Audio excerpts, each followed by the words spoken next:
শ্রাবণ মাসের ঊনবিংশ সন্ধে। সত্যস্বরূপ ও সত্যস্বরূপা কৈলাসে বসিয়া ভক্তি সত্তা বিষয়ক আলাপন করিতেছিলেন। শ্রী গণেশ সেখানে উপস্থিত হইয়া পিতা ও মাতাকে প্রণাম করিয়া পিতা সত্যস্বরূপের উদ্দেশ্যে বলেন, পিতা, আজ আমি আপনার কাছে ভক্তিমূলক কিছু প্রশ্ন নিয়ে এসেছি। অর্থাৎ অনেক ভক্তই চায় যে প্রকৃত ভক্তি সহকারে এক মনে তার ইষ্টের আরাধনা করতে, কিন্তু যখনই সে আরাধনা করবে বলে মনে করে তখনই যেন তার মনে অজস্র চিন্তার ঢেউ খেলতে থাকে। অনেক অহেতুক আজগুবি অপচিন্তা যেন তার মনকে গ্রাস করতে থাকে।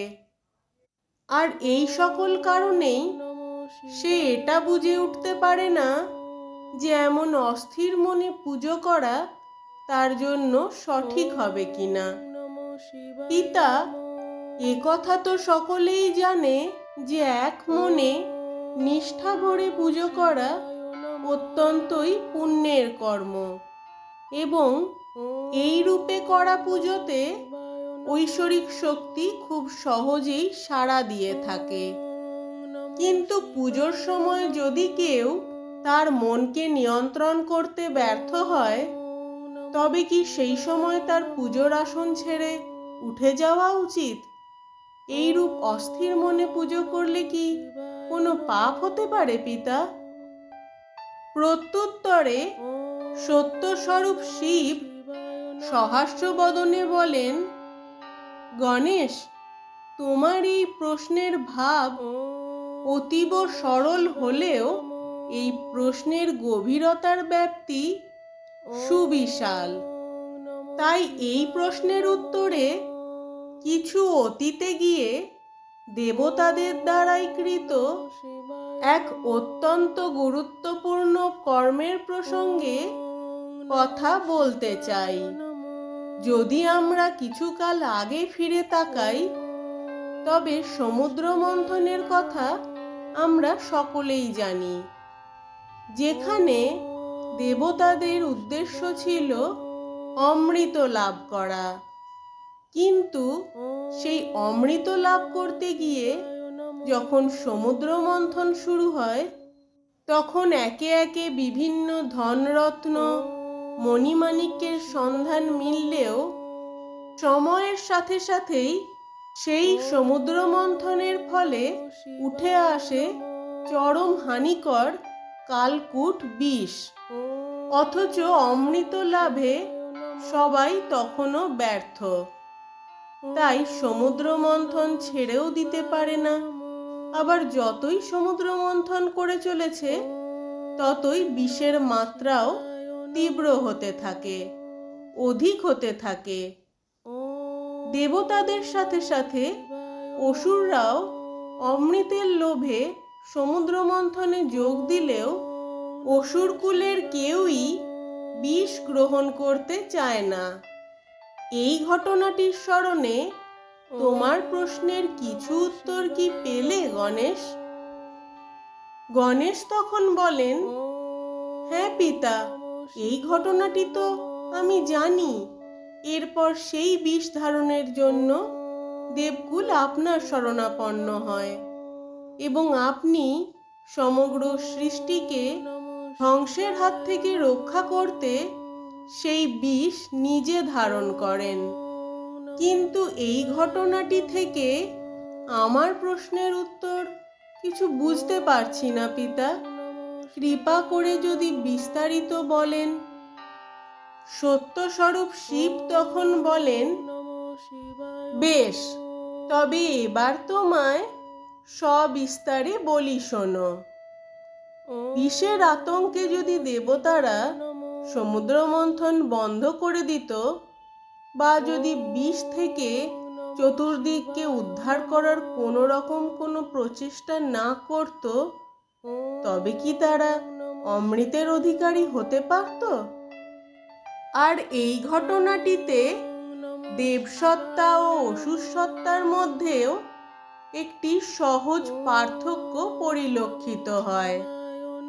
দেবকুল ও অসুরকুল দুজনেরই অমৃত লাভের ইচ্ছা ছিল, তবে যখন বিষ সামনে আসে তখন অসুররা পিছু হটতে থাকে এবং কোনো রকম ভাবেই সেই বিষের প্রভাব কমানোর কোনো প্রচেষ্টাই তাদের মধ্যে দেখা যায় না। ফলে অমৃত লাভ করব অথচ বিষ দেখলে সেই অমৃত উত্তোলনের যাত্রা স্থান ছেড়ে পালাবো, এরকম মানসিকতা থাকার কারণে অসুরকুলের কখনোই অমৃত লাভ সম্ভব হয়নি। তাই এই ঘটনা থেকে আমরা এটাই শিক্ষা পাই যে অমৃত পেতে গেলে বিষের মোকাবিলা করতে জানতে হবে, আর অমৃত লাভের পূর্বে বিষ প্রাপ্তি প্রকৃতিরই নিয়ম। যে এই বিষের মোকাবিলা করতে জানবে তারই অধিকার থাকবে অমৃতে। কেউ যদি ভাবে সে সরাসরি অমৃতের ঘোড়া জিতে নেবে, তবে তা অসম্ভব।